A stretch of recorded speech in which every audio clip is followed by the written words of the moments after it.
Season 4, the patch notes, the reworks, the skins, and everything to do with the season itself is now officially revealed by Blizzard, and yes, I've got some serious concerns, and I'm absolutely terrified. I mean, listen to these people. Rally got reworked. You're not ready for what I'm about to show you. What it stuns multiple people. It stuns.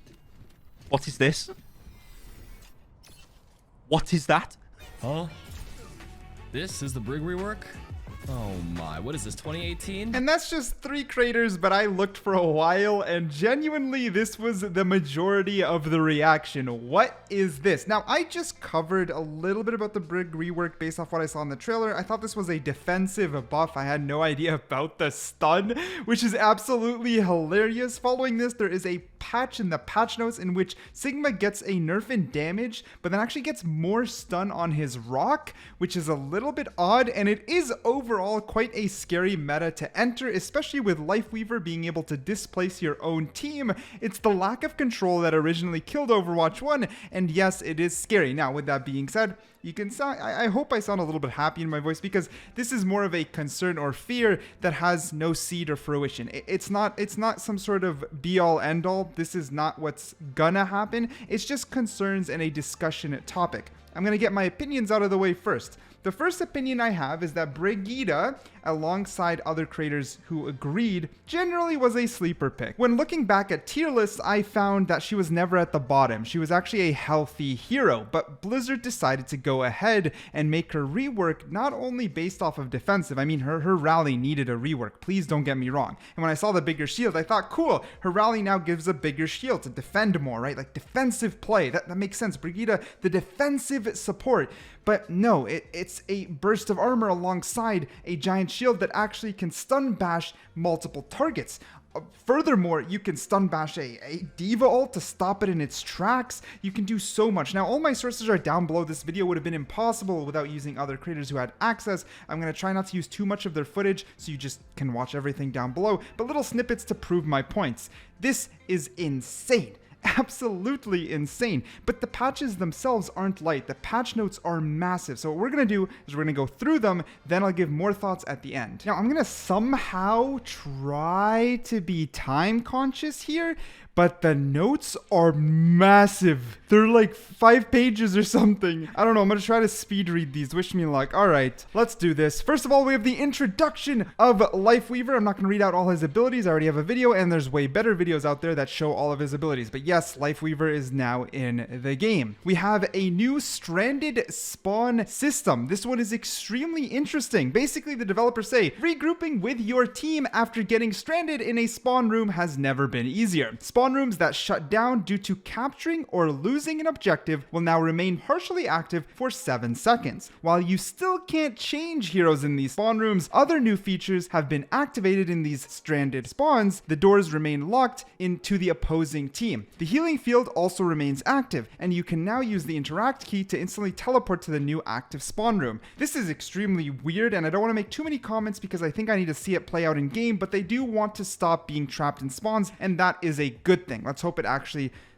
works out. There's also matchmaking updates, which will hopefully bring players closer to each other's skill levels, but I have to let it cook because Blizzard has said this like every patch and it hasn't really happened. So let's hope that actually happens. Competitive updates, top 500 leaderboard eligibility. Basically, it is harder to now be in the top 500, which is a good thing. But since I doubt anyone watching this is top 500, let's move on. Competitive lever, I'm sorry, I'm sure some of you are. Competitive lever penalty changes. Matches left in different competitive queues are still considered separate for the purposes of determining the lengths of suspensions or receiving a seasonal ban from competitive play. This kind of makes sense because if I'm playing arcade and I'll say I gotta go, okay, pizza's at the door. I leave. It's not really a big deal if I get kicked out of arcade. I wouldn't want that to carry through to competitive punishment, so I don't think this is a bad thing. We now have competitive point reward changes. This is very important. So the number of competitive points, which is CP, rewarded for a win in competitive play has been changed from 15 to 25. So you get more competitive points while playing. Now, what's going to happen is based off your ending rank, you get certain amount of competitive points, which of course goes towards gold guns. Now, I think the systematic issue here is we need more than just gold guns as rewards, but that's a whole different video. Basically, if you end in bronze, you get 300 points. If you end in silver, you get 450. And in gold, you get 600 points. and in Platinum you get 800, and in Diamond you get 1000, and in Masters you get 1200, and in Grandmasters you get 1500, which previously was 1750. Now, across the board, this is a buff for the lower ranks and a nerf for the higher ranks, which just brings things a little bit back to balance. Again, not a huge deal, but we actually need gold guns to matter, or I guess competitive points to matter again for this to really care, I guess. I mean, I don't think many people are going to care. Anyways, moving from there, we have seasonal rank decay removed. Starting with Season 4, a player's competitive play rank will no longer be reduced at the beginning of a season.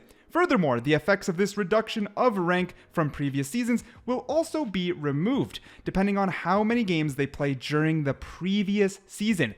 Most players will see their rank tier and division increase. A player's skill tier and division at the beginning of Season 4 is now closely match and matchmaker's estimate for your current skill, which means less fluctuation overall, and a more stable system is definitely more enjoyable to play with. We also have competitive skill update and progression. Both the competitive progress and competitive update screens will now include information about a player's losses and tiers as well as their wins. The competitive update screen will now provide players with an indication of their current percentage progress within a skill division. This will hopefully make it more clear how the results of the games played during the update affect the player's skill tier and division.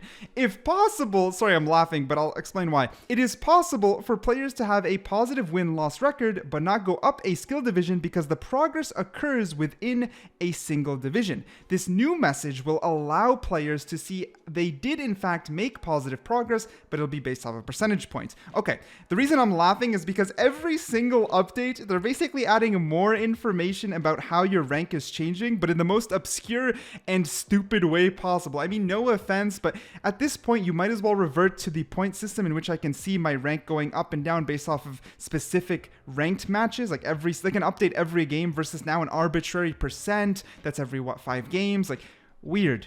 Really weird take. But now we get on to the heroes. I'm sorry, I'm trying to be fast, but you can see why there's so much in Season 4. Oh my god. Okay, hero updates. Tank Reinhardt. His armor health reduced from 300 to 250. His base health increased from 175 to 200, meaning there is a net loss of 25, but it's shifted towards the health. So this is a net nerf to Reinhardt, and this is mainly because he's been overperforming, according to the developers, alongside the fact there's now Life Weaver, which can pull him out. I think it's okay. I think it's an okay change. Sigma. Oh man, Sigma's rock, the impact damage reduced from 60 to 40, 80 damage total with explosion, which is pretty bad because he can't really do his one-shot combo anymore, but his knockdown duration increased from 0.8 to 1.1, which is a little bit odd. You know, it's a little bit odd because they're giving him more CC, and crowd control isn't the most fun in Overwatch. We know that because it's a big move towards Blizzard to remove it when going to Overwatch 2. Now they're adding a little bit back, but it's minor enough not to matter. With that being said, now he isn't as lethal with a guaranteed kill against 200 health targets. Moving from there, we have some Cassidy changes. His base health reduced from 225 to 200, which is a good nerf to him, and his magnetic grenade damage reduced from 131 to 120.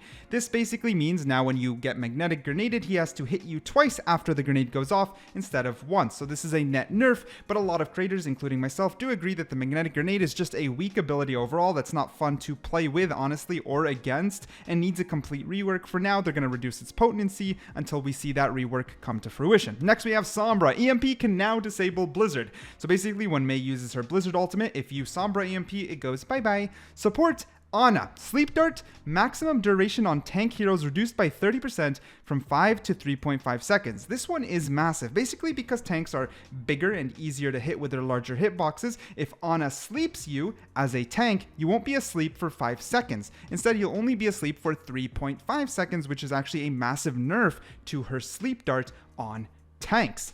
Next, we have Brigida. Ooh, boyo. Okay, Rally. Brigida now gains 100 restorable armor health pool for the duration of Rally. Brigida no longer gradually builds temporary health like her nearby allies. Rally now upgrades her barrier shield, increasing both its size and its health. Barrier health increased from 300 to 750, so like more than 2x. During Rally, Shield Bash now impacts multiple enemies and briefly stuns them. Bonus, movement speed reduced from 30 to 15%.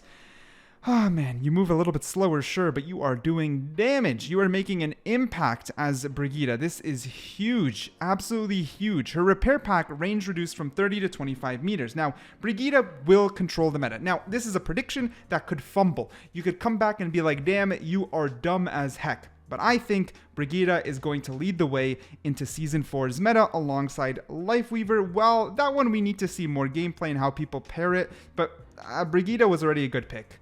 I don't know. I think she is the meta for Season 4, at least until a patch or a mid-season patch arises. Next, we have some Mercy changes. So her Cascadus staff, healing per second increased from 45 to 55, which is a nice little buff. Healing is no longer increased for allies under health. This is to kind of offset it. Guardian Angel, cooldown reduced from 2.5 to 1.5, allowing you to fly more again. Jump and crouch cancel, active ability state duration increased from 1 to 1.5. The jump and crouch cancel active ability state can no longer be manually interrupted to begin the cooldown early. Valkyrie, support role passive healing is now active for the duration of Valkyrie. Now, here's the thing. There's a mouthful from the developers, but basically, Mercy's very finicky, and they of course made her a lot more sluggish and not as fun to play after the changes. This is a step in the right direction to hopefully revert that, but it is a complicated change, and as a non-Mercy main, I can't say much. I'm not a high-ranking Mercy main to play around with this and give you my opinion. I think it is a net positive to Mercy, but that's as far as I can take it. What I can be certain about is Moira's Fade can now be used during her ultimate. That is amazing. It is so cool. It is so cool. I love it. I don't play Moira, but that is a great quality of life for some outplay potentials. Love it. They tried to offset it by making her bonus movement speed reduced from 50 to 40%, but it doesn't do too much. Biotic Grasp, lingering healing duration increased from 2 to 3 seconds, so a net massive nerf to Moira. Gotta be careful about Moira. Gotta be careful. Now, there are some map updates to end this off. Map pools have been disabled, so now all maps are now in rotation. Bada bing, bada boom. I made a video about that, saying that map rotations are weak for Overwatch. People hated on me, and I came out on top. Just saying. New arcade map, Talantis. That is the community-made map. Of course, people were roasting the fact it wasn't textured or something. Please let it cook. The fact we have a community-made map is absolutely massive and is a gateway for future community-made maps. Now, overall, I'm terrified of Season 4. I am happy how packed it is. Look how... This is a long video for me. Bro, I was trying to Eminem rap my way through these patch notes, and I hope I didn't speak too fast, and I hope I explained things in the simplest form possible. Overall, this is a good patch. Brigitte is the only thing I'm worried about, alongside Lifeweaver as a secondary, but in terms of meta, Brigitte is looking crazy. Looking absolutely crazy. Only time can tell. Let me know what you think down below.